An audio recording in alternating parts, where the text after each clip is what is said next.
Hi, this is the Unwilling Pawn. I'm continuing with my 9/11 conspiracy theory videos, basically. Now, this is the last one wasn't just an introduction.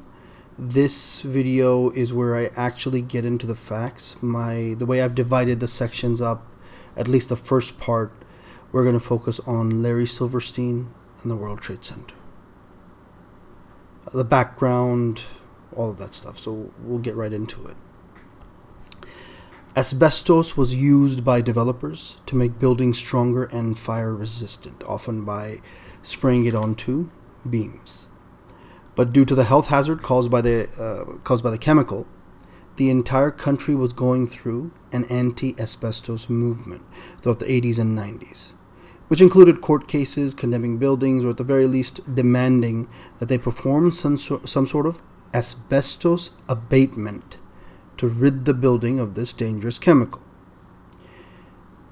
While the Environmental Protection Agency, EPA, has no ban on asbestos, Section 112 of the Clean Air Act of 1970 forbids many practical applications of this air pollutant under the Toxic Substances Control Act.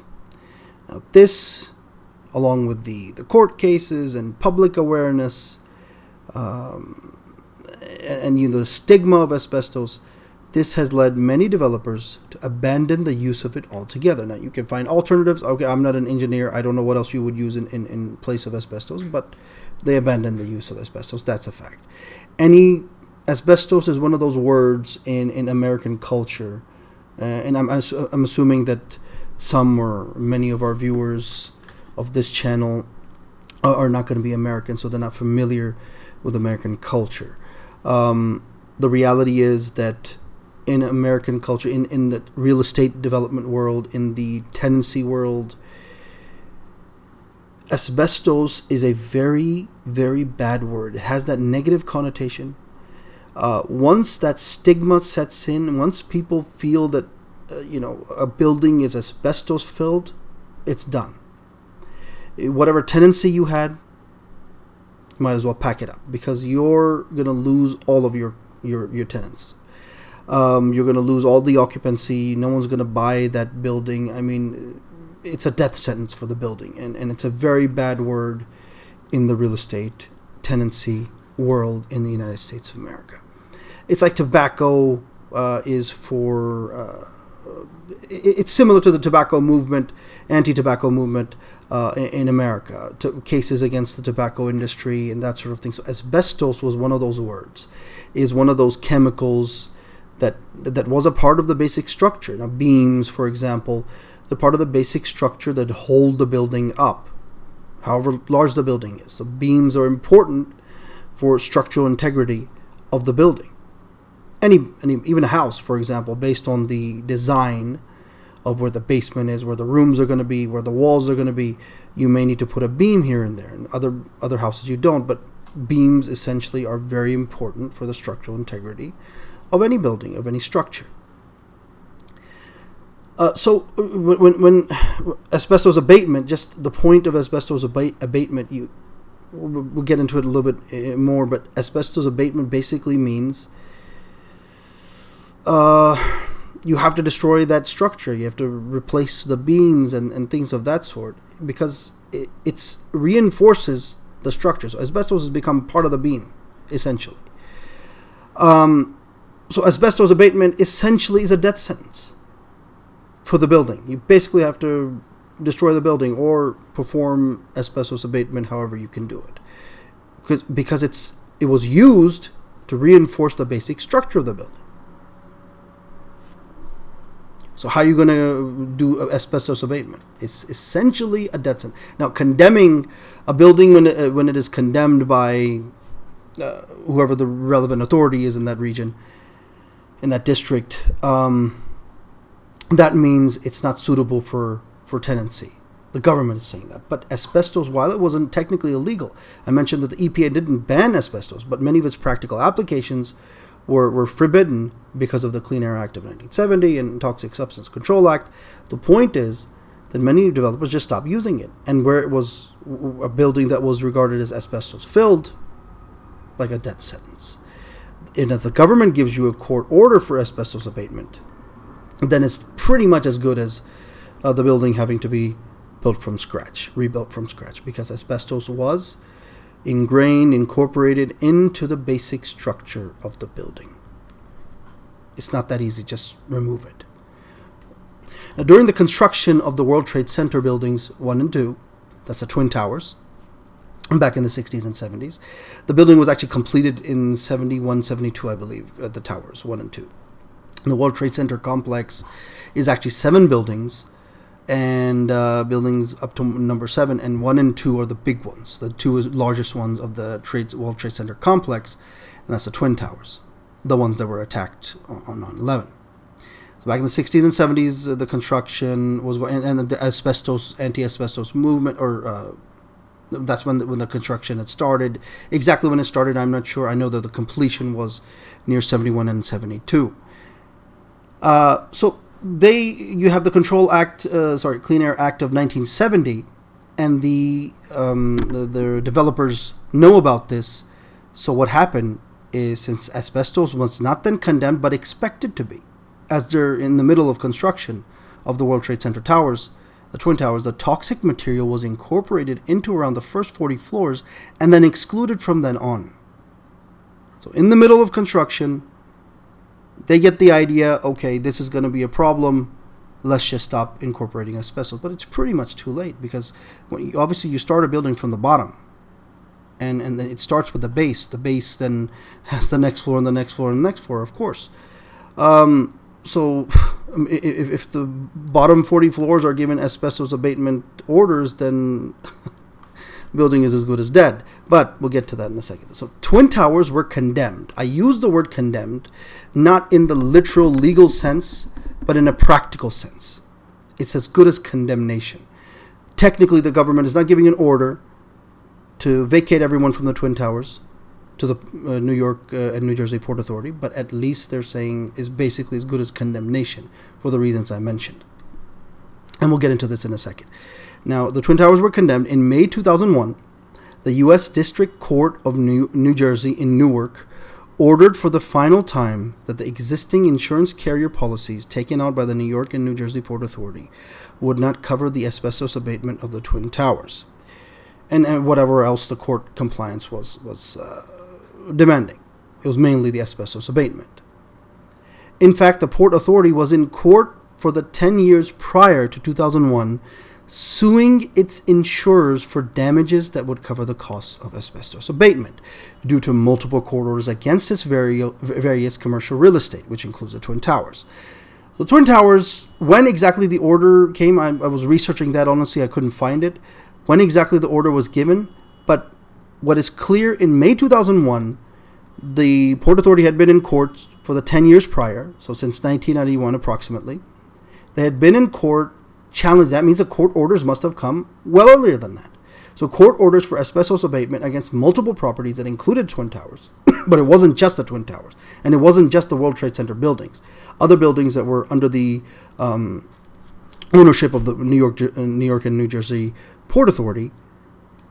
Now, of course, asbestos abatement, they wouldn't be in court for 10 years seeking damages or seeking to convince the courts that their current insurance policies would cover the damages, would cover the cost of asbestos abatement, if the asbestos abatement wasn't too much of a burden.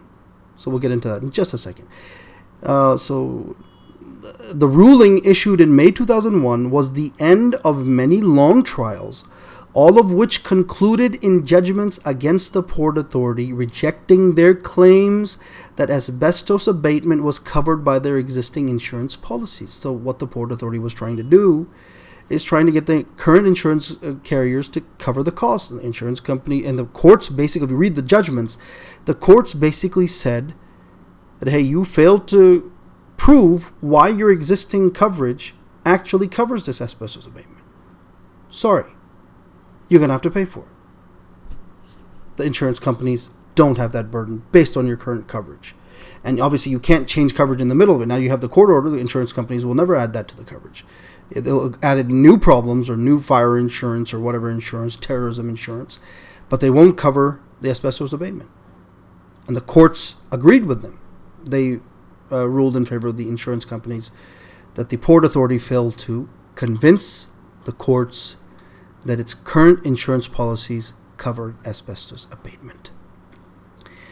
For World Trade Centers Building 1 and 2, the Twin Towers, while the value of the two buildings was somewhere in the neighborhood of $5 billion, 2001 value, court order compliance, which primarily consisted of asbestos abatement, was estimated to be over or near this value, with some estimates on the high side going into the double-digit billions. Now, it was a couple of billions at least.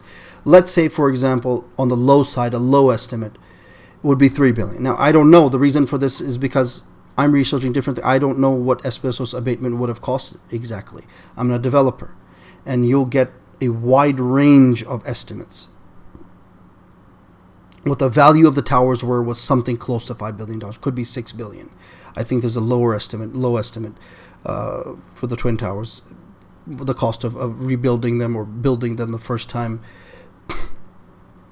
Definitely rebuilding it. So 2001 value, it's not going to be that much different. Maybe it's more now. Maybe it's $6 billion. Because obviously when you rebuild a building, you're not going to build it with 1970s technology. You're going to build it with 2010 technology or 2020 technology. So court order compliance was near this value or over this value, depending on what your understanding is and what asbestos abatement is going to be.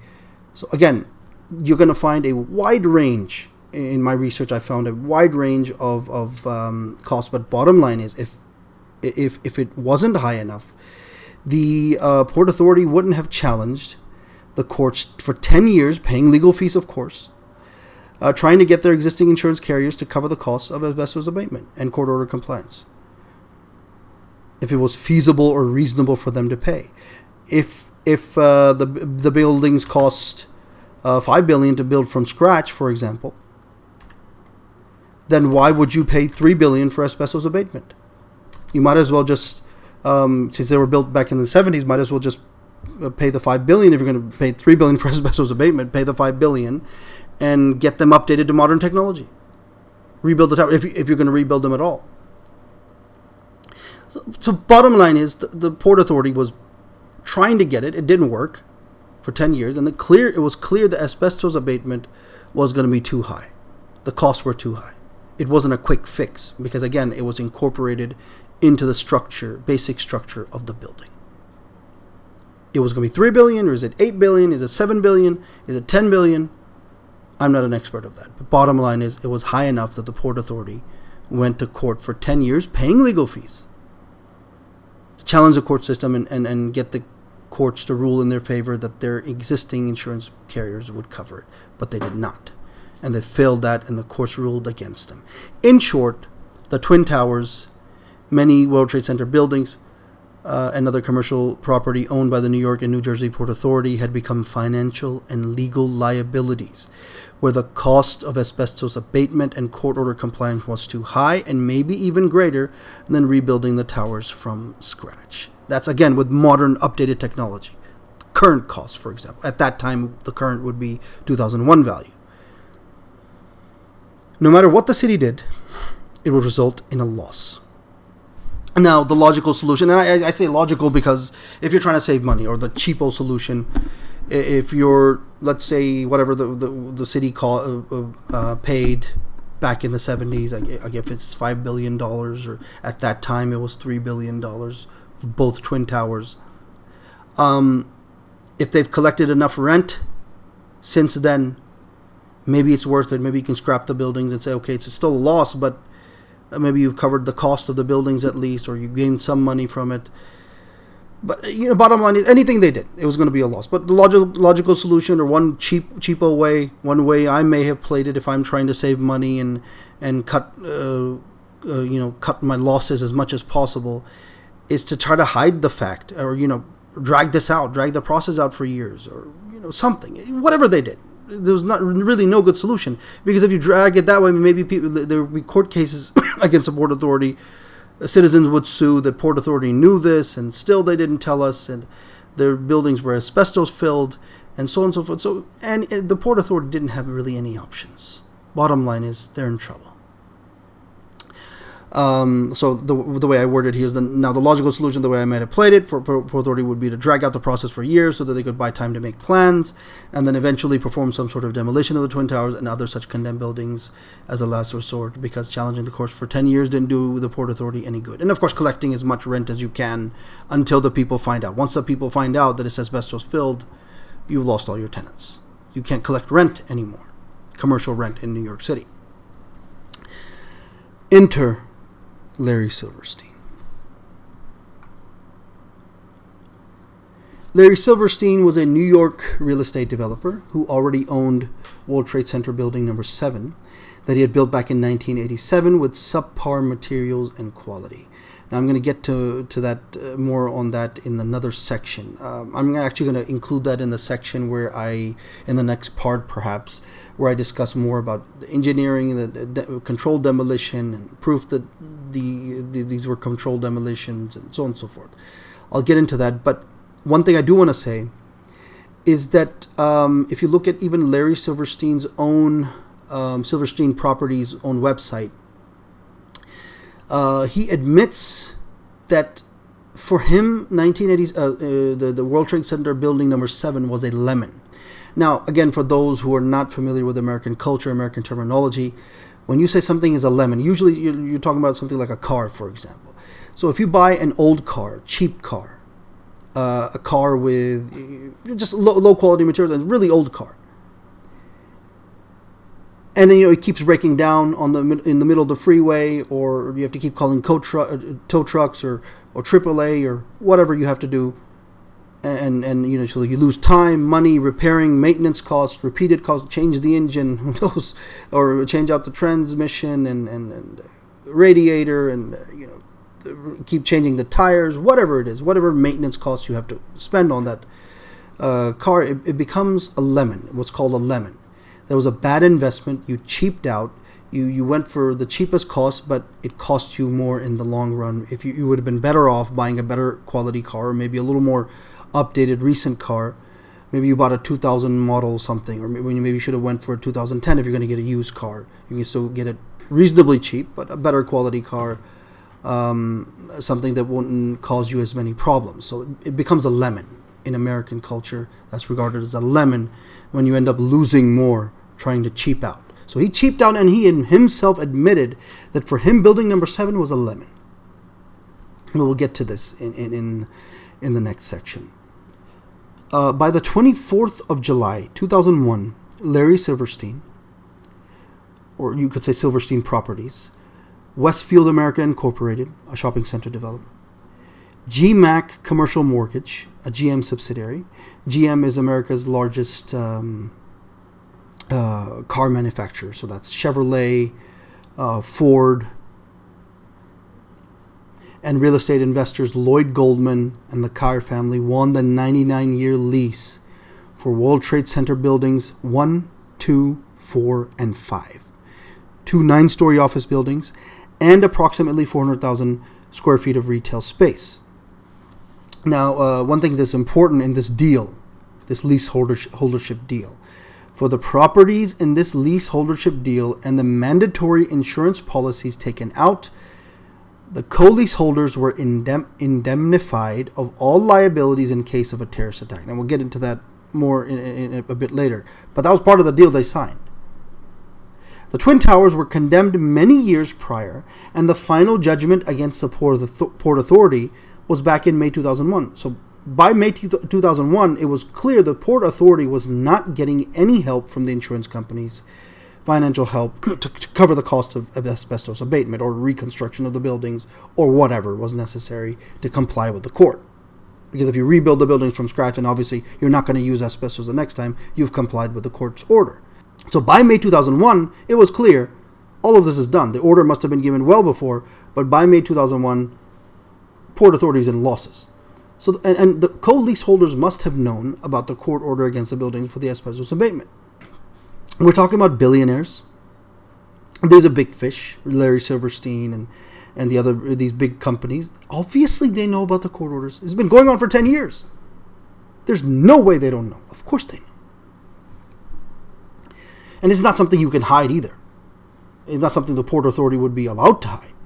Obviously, they would know that they're on the hook for asbestos abatement, and that's part of their responsibilities as leaseholders. So initially, they're on the hook. But as I mentioned in the deal that they signed with Port Authority and their insurance carriers, if anything happens like a terrorist attack, well, they're indemnified of all legal responsibilities. They don't have to reconstruct the building. They don't have to perform any, whatever, asbestos abatement, whatever it is. They're no longer responsible. It's all on the Port Authority. But at the time they signed the lease, a leaseholdership deal with the city, with New York Port Authority, they had no such protection. So they were on the hook. Now, the question on anyone's mind would be, why would any real estate developer come near condemned buildings? Isn't the whole point of acquiring first-class commercial property in luxurious New York City to rent out the office space to the large companies or other organizations who can afford it and make money? Isn't that how you make money? Why would you take all these burdens upon yourself? And for asbestos abatement, for example, I mean, it's costing too much. Why would you take that burden? You're going to be in losses for decades, and you may eventually become profitable, but you're basically investing in a whole building from scratch. Why would you come near that? It makes no sense for any real estate developer. What possible benefit could any real estate developer hope to attain by acquiring leaseholdership of condemned buildings? Initially, they were on the hook for the asbestos abatement costs, were it not for the terrorist attacks, as per their coverage and agreements with the Port Authority and insurers. While they would not be liable to rebuild the Twin Towers or any other building after demolition, since the owner remained the New York and New Jersey Port Authority for World Trade Center buildings 1, 2, 4, and 5, they would certainly have to pay leaseholder fees to the tune of $120 million per annum to the Port Authority for all the buildings in the deal, and wait for the city to rebuild the towers so that they could start to make money off of them. Not to mention the fact that it's not as if buildings are 100% leased as soon as they are open for business following a demolition or worse, a terrorist attack. Obviously, it would take time to achieve any realistic high tenancy. So the point is,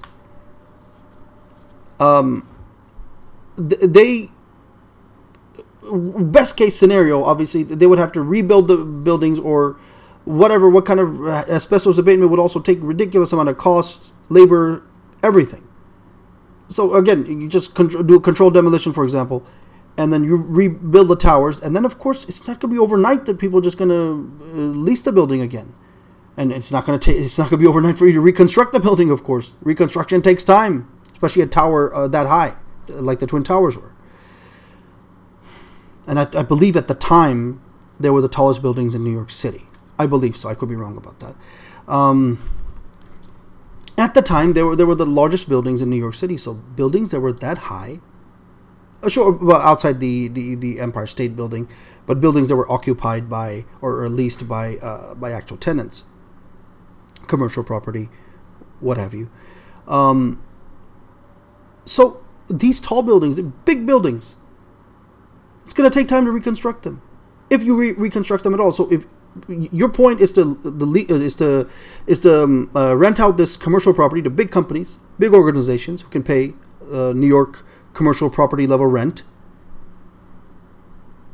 make good money, why would you impose billions of dollars of damage upon yourself with no help from any insurance company? I mean, it's beyond ridiculous. Best case scenario, it will take like 5-10 years just to get all the tenants back in the after you've invested billions of dollars with no return for at least 10 years, and then it'll take another, I don't know, 10, 20 years, 30 years before you really get your ROI, your return on investment. Who's going to do that? Why would any real estate developer ever do that? It boggles the mind what the enemy expects us to swallow.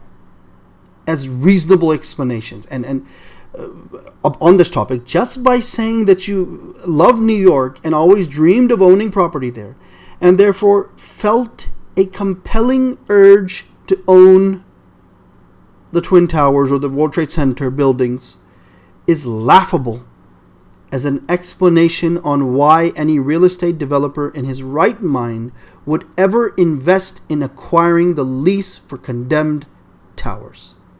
And I mentioned that felt a compelling urge to own the buildings because that's something that Larry Silverstein himself was asked about, and this was his response.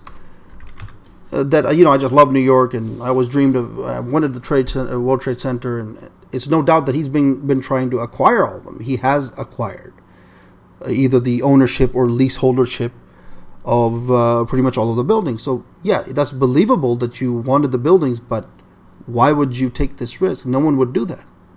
No one would do that. They would wait for the Port Authority to do the demolition and then bid for it, or whatever the case may be, or put that in the agreement that once you rebuild the building, reconstruct it, then we'll take the responsibility and we'll get the leaseholdership. Something like that. It's got to be in the deal. Why would you impose this burden upon yourself? It makes no sense whatsoever. It's laughable as an explanation.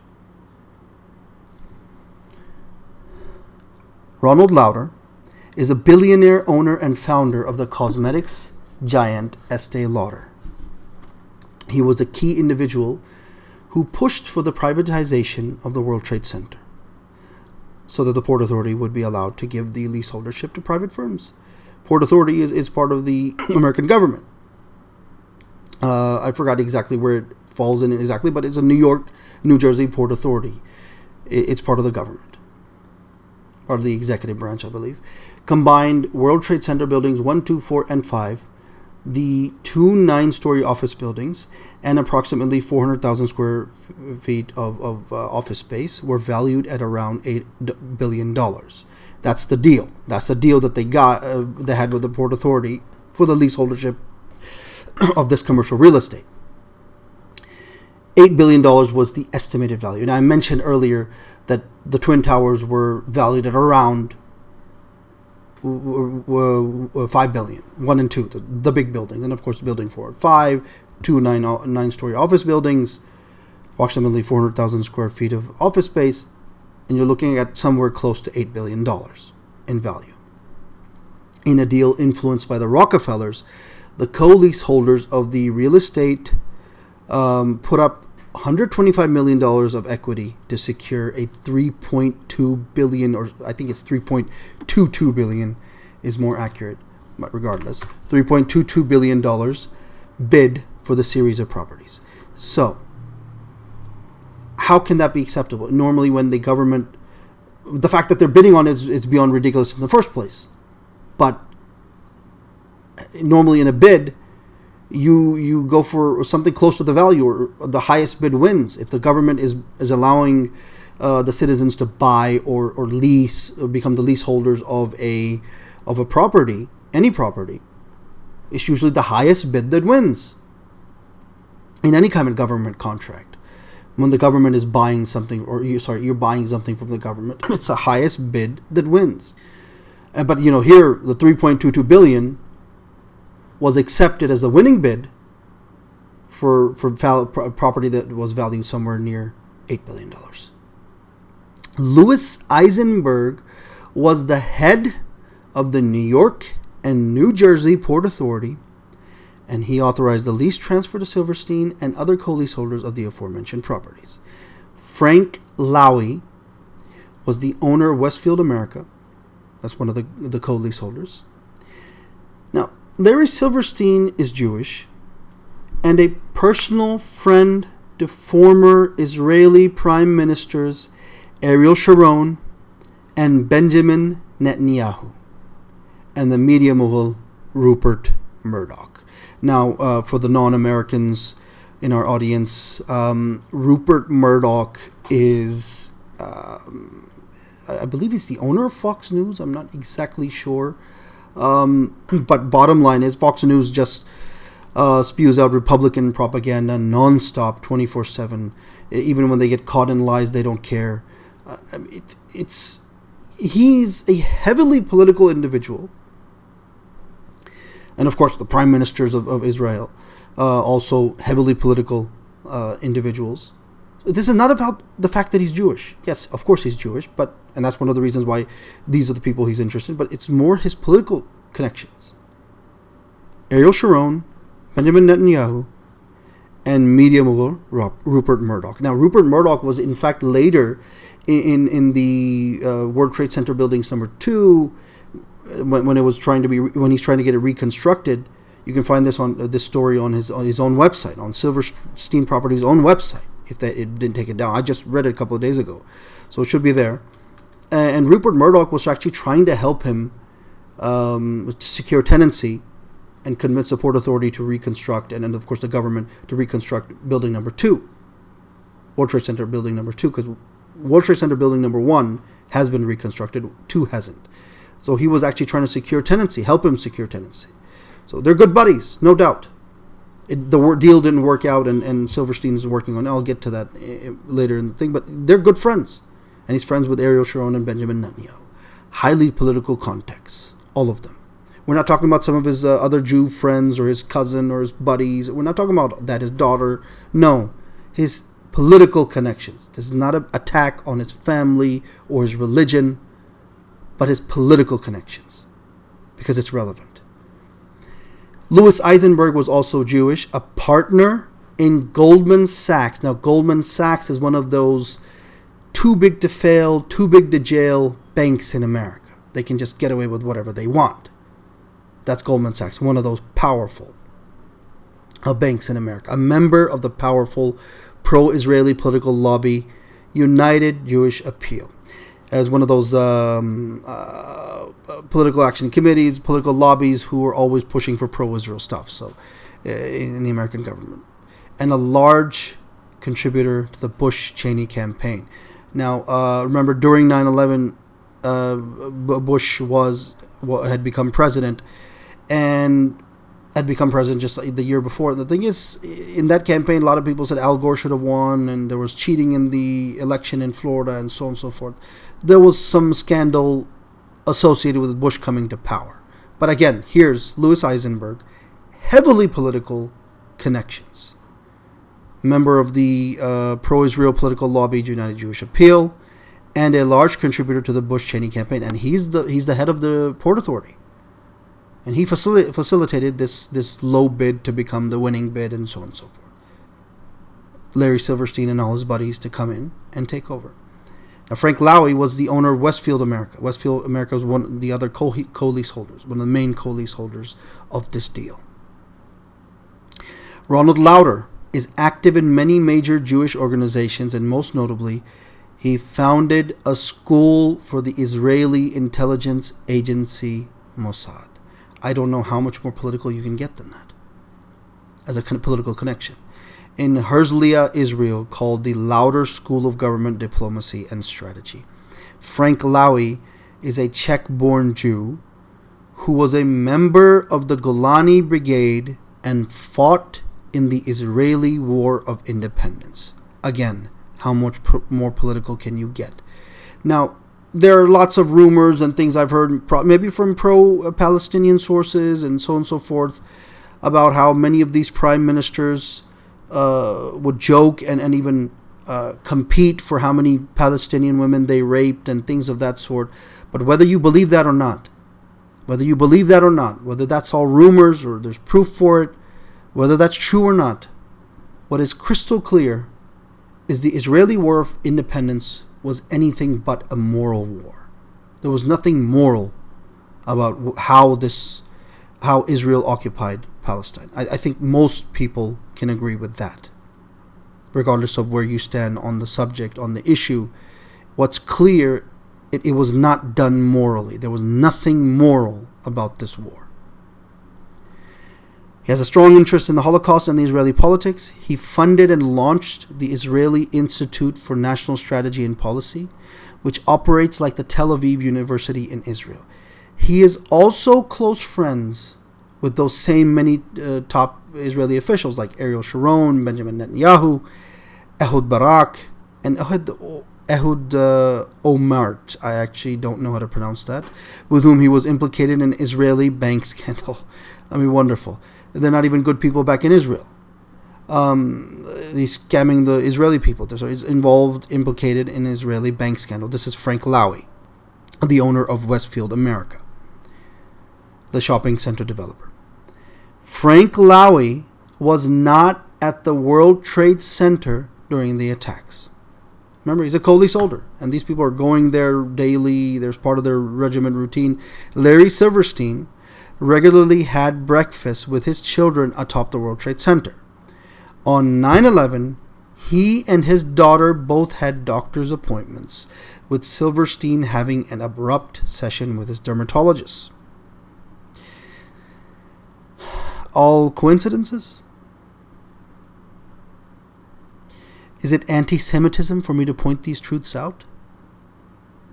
Or is that just a tactic of the enemy to divert your attention from the undeniable reality?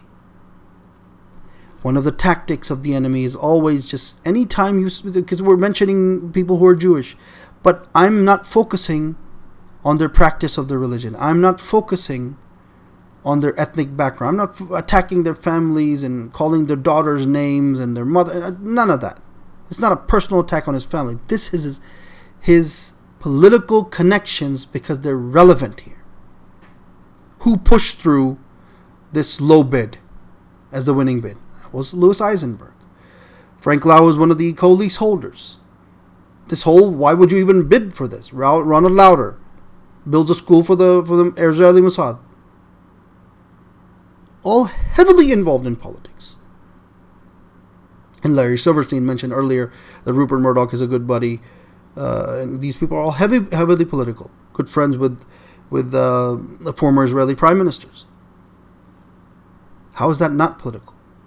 It's not just Jewish camaraderie. It's not just meeting people that you meet at the temple or whatever it is. It's political. These are all political connections. We're not talking about small-time, low-level Jews who have no power in the world, who have no money. We're not talking about nobody. We're not talking about weak, helpless people who just read the Torah. This is not about attack on the religion. It's it's a mention of really their political connections here. Heavily political connections. All coincidences. We're just starting with a coincidence. We haven't even finished this section, and we have many sections to do in this discussion of the 9/11 conspiracy theory. So Larry Silverstein and the co-lease holders of the aforementioned World Trade Center buildings had to take insurance coverage that included terrorism. Now, whether or not terrorism coverage was standard in New York City or in big American cities with skyscrapers is something that I'm not sure about, and it's irrelevant. Because since the Twin Towers were attacked back in 1993 by the one-eyed sheikh, I forgot his name, but whoever that idiot was, it sounds who basically drove a truck or something with bombs, and he tried to bring down the Twin Towers. Because that happened, it sounds plausible that terrorism coverage would be a requirement by the New York and New Jersey Port Authority for the leaseholders. So that's one of the responsibilities as a leaseholder. You have to have terrorism insurance. You have to take that. And of course, initially, before the attacks, they were liable for the asbestos abatement as well. So that's part of their responsibilities as responsible leaseholders. Some people try to make the terrorism coverage a big deal, but I'm trying to point out to you that this is what the mistake that people make is they focus on the wrong things.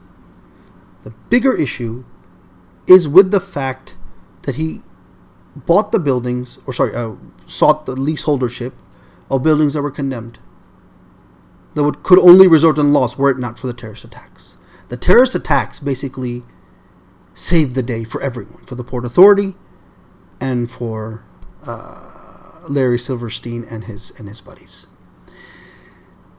Since Silverstein owned World Trade Center Building Number 7, built back in 1987, this was insured separately by industrial risk insurers. The point is, whatever insurance policies they took out for the leaseholdership buildings, that's separate. He already owned building number 7 back since 1987 when he had it built.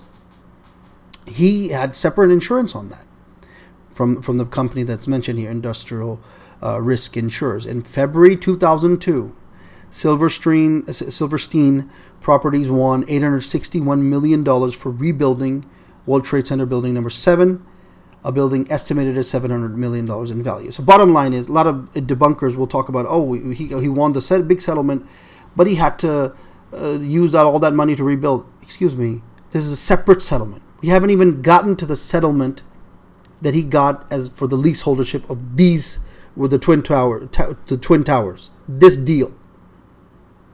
We're not talking about his separate insurance. He got separate money from that separate insurance coverage for building number 7, because building number 7 wasn't part of this deal. It makes sense that he would have separate insurance coverage that included terrorism or not. And clearly it must have included terrorist attacks. Now, building number 7 wasn't actually hit by a plane. It was stated that because of some building office fires that brought the towers down, etc., which is beyond ridiculous, but we'll get into those details in the next section. But for now, I just want to point out that whatever settlement he got was for challenging the courts and so forth. That was separate from his building number 7 settlement, because they had separate insurance coverage, separate carriers.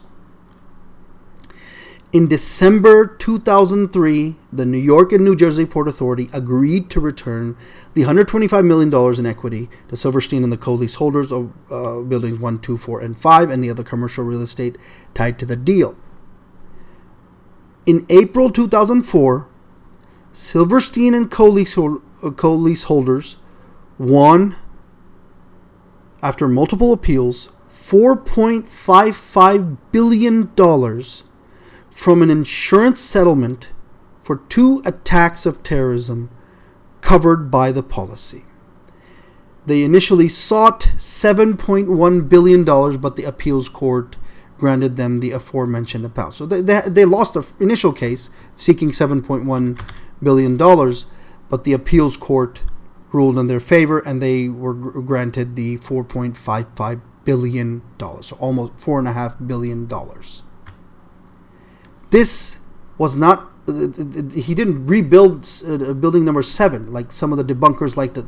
I don't know how they deceive people. If you just read the facts a little bit, look into the details, you see that they're doing nothing but lying. They're doing nothing but spreading misinformation, disinformation, trying to get you to get all confused. The truth is, this $4.55 billion was not used to rebuild anything. We'll get into that in just a second. The new World Trade Center building number 7 was rebuilt and then reopened on May 23rd, 2006.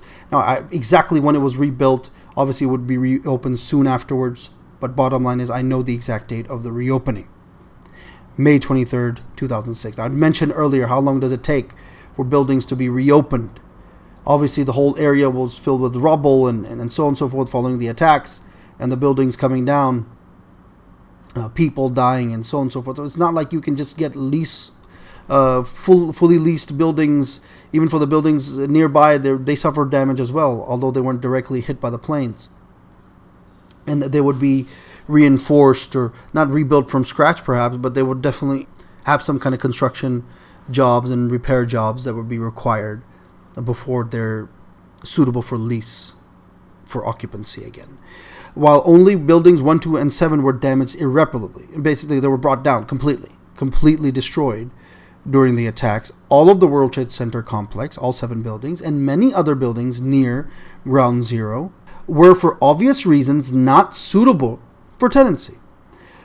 World Trade Center building number 4 was reopened November 13th, 2013, and World Trade Center building number 3 on June 11th, 2018. Now, he bought, at the time that these were reopened, he had already bought buildings number 3 and 4. We're talking about Larry Silverstein now. He already owns 7. He now owns 3, 4, and 7. And he's the leaseholder, I believe, for the rest. But bottom line is, entire World Trade Center complex is pretty much under his control. He's either the leaseholder, co-leaseholder, or owner, just like he wanted. World Trade Center Building Number 1, the Freedom Tower, was rebuilt and then reopened on November 3rd, 2014. Currently, so World Trade Center Building Number 1, the Freedom Tower, one of the Twin Towers, was rebuilt and reopened on November 3rd, 2014. Currently, for Building Number 2, World Trade Center Building Number 2, that's the second Twin Tower, there is no finalization as to when it's going to be rebuilt, but Silverstein is confident that it will happen by 2022. I mentioned something about Rupert Murdoch and others trying to support him and help him with tenancy or guaranteed tenancy and that sort of thing. But bottom line is there's no deal. He said he's confident. This is from his own website, Silverstein Properties. He's confident that things will be worked out by 2022. Now, here's the big question, and debunkers do nothing but spread misinformation, disinformation, and lies. They do nothing but cloud the issue, cause confusion, and divert you from the truth and reality. Who paid for all of this reconstruction? The debunkers would have you believe that it was Larry, and if you call him Lucky Larry, then you're anti-Semitic. But in truth, it was the American taxpayers. Let's talk about that. The Lower Manhattan Development Corporation, LMDC, is a subsidiary of the Empire State Development Corporation, which is a New York State public benefit corporation. The LMDC was formed in November 2001, a few months after the attack, by the then New York State Governor George Pataki and the then New York City Mayor Rudy Giuliani, to distribute nearly $10 billion in federal funds to rebuild Lower Manhattan following the 9/11 attacks. Now, where do federal funds come from? They come from Larry Silverstein's pocket? No, they don't. Do they come from the $4.5 billion that he won in the settlement? No, they don't. Or, sorry, him and his co-leaseholders won. Did they have to pay for it? No, they did not have to pay for anything. The fact that these so-called debunkers can lie so badly and people will just accept, oh, the 9/11 conspiracy theories has been debunked. How has it been debunked? They do nothing but tell lies. If you look at all the debunking blogs and articles and so on and so forth, they'll say, the conspiracy theorists say that Larry Silverstein made lots of money, but he didn't make anything. He's liable for this and liable for that. He's not liable for anything because of the terrorist attack. The terrorist attack saved everyone's day. Saved the Port Authority, saved Larry Silverstein, all of them, from having huge financial burdens. $10 billion in federal funds to rebuild Lower Manhattan following the 9/11 attacks. The 16 board members who sit on the LMDC board were all appointed by Giuliani and Pataki. And Rudy Giuliani is heavily involved in politics. He's still in American politics. He was just recently Trump's lawyer. I mean, he's everyone in America knows Rudy Giuliani, but Giuliani is heavily involved in politics. He's been that involved in politics pretty much all of his political career. So he's well known, and of course he was the mayor of the city. And he used 9/11 pretty much to build his entire career. Everyone who knows Rudy Giuliani knows that he did that. This was his claim to fame. The debunkers say that Larry Silverstein rebuilt the towers. He was neither liable to build them, nor did he, except building number 7, for which he was given ample money to do so by the separate insurance coverage for that building, which had nothing to do with the $4.55 billion for this deal, for the leaseholdership deal. He owned that building and had a separate insurance coverage, the $861 million that he received from the insurance company.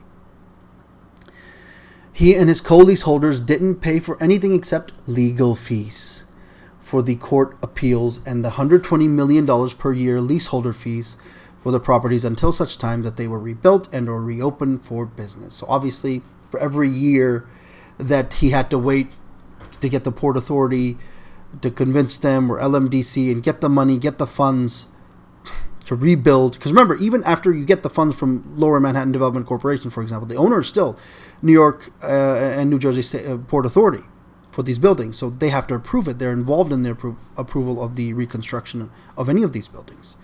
For the ones they're still the owner. Now, Larry Silverstein is currently the owner of building number 3, 4, and 7. But for every other building that he's not technically the legal owner, he still has to rely on the Port Authority to approve the reconstruction. He needs them as part of the process. And of course, to get the funds. Since it's federal funds, it's going to go to the Port Authority. It's not going to be given to Larry Silverstein. So every year that they're not able to, waiting for the Port Authority and so on and so forth. I mentioned all these dates that these buildings were reopened. Every year that they have to pay, whichever building is rebuilt and by when it was rebuilt and that sort of thing, $120 million. This is for all the commercial property. Some of those were perhaps usable and they could collect rent from some of them, but most of them, especially the World Trade Center complex, was unusable for X amount of years. Was it 2 years, 3 years, so on and so forth. Leaseholder fees for the property. And that's not just Larry Silverstein, that's the whole team of co-leaseholders. But you do the math, and they still come out on top. In the billions, easily. Silverstein was even awarded $20 million from the New York and New Jersey Port Authority for delays in approving the reconstruction. Now, with any insurance coverage, be it life insurance, car insurance, warehouse insurance, etc., it's a bet, a gamble. The insurance company hopes that nothing will happen that would require them to pay up and works hard in the legal contracts to ensure that nothing is really covered. If the circumstances call for the payment for all of their customers all at the same time, the company goes under. If they end up paying out less than they gain in insurance payments that they get from all their customers, then they are profitable. So insurance company, that's their business model, essentially. If they're paying out more than they're getting in terms of premiums, then they're not profitable and they're going under. If they're getting, because most people who take out insurance for whatever the insurance is taken out for, car insurance, if it's legally required, home insurance, life insurance, whatever type of insurance you get, assuming you're not doing insurance fraud, and most people are not.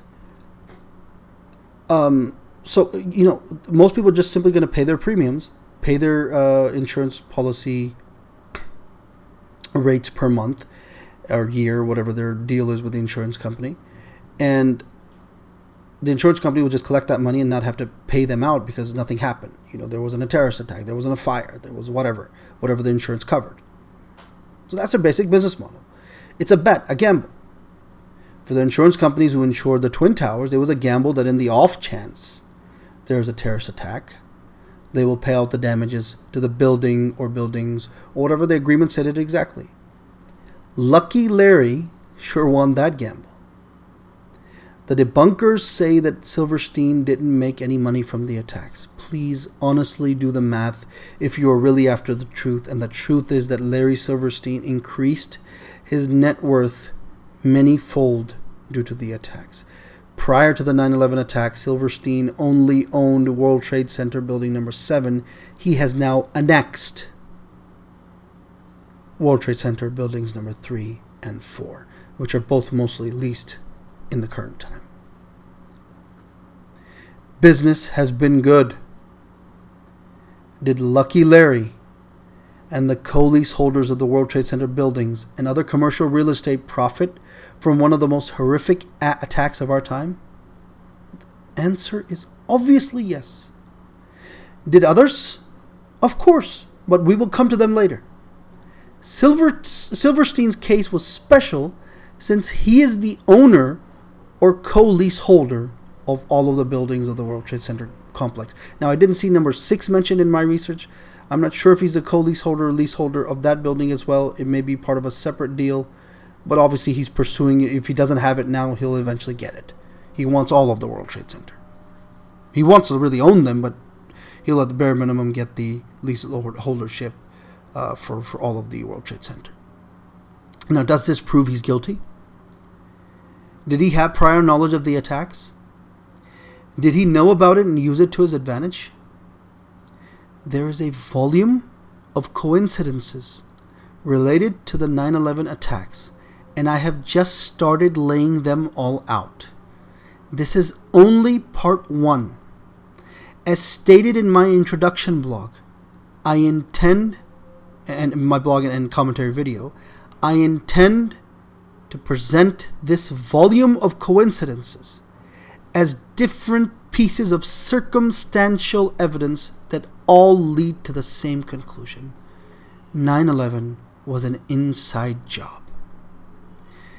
The point is, it's not all about Larry Silverstein. Remember, he's in that elite group and he's protected high on up. From high on up.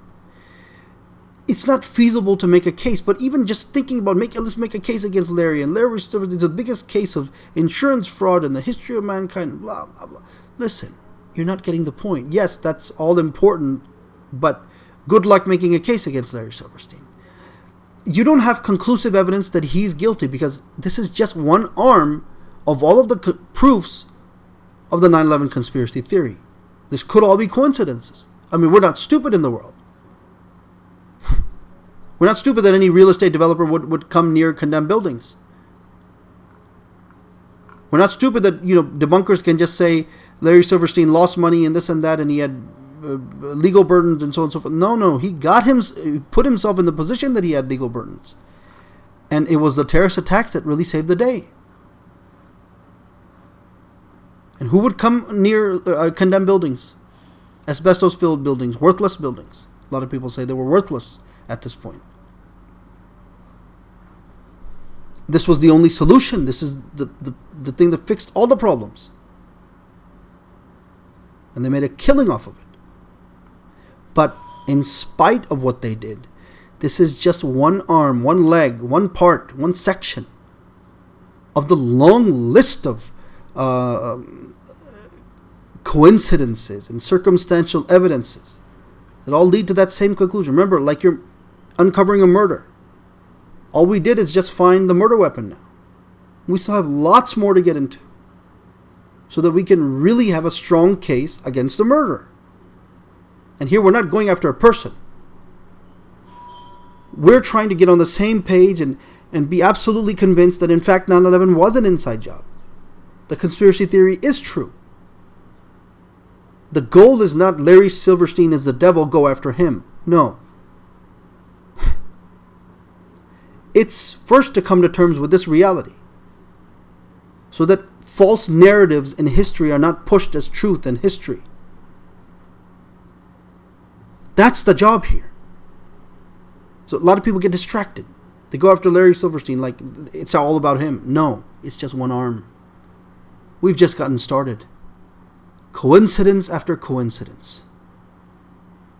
The terrorist attacks were a big coincidence. It helped get them out of the illegal financial mess that they were in.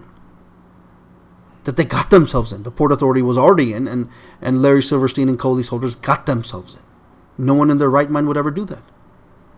The political links of all of these key players in this deal associated with the towers, associated with the privatization of the towers, or the ones who pushed it through, Louis Eisenberg, Ronald Lauder, Frank Lowy, and of course Larry Silverstein himself.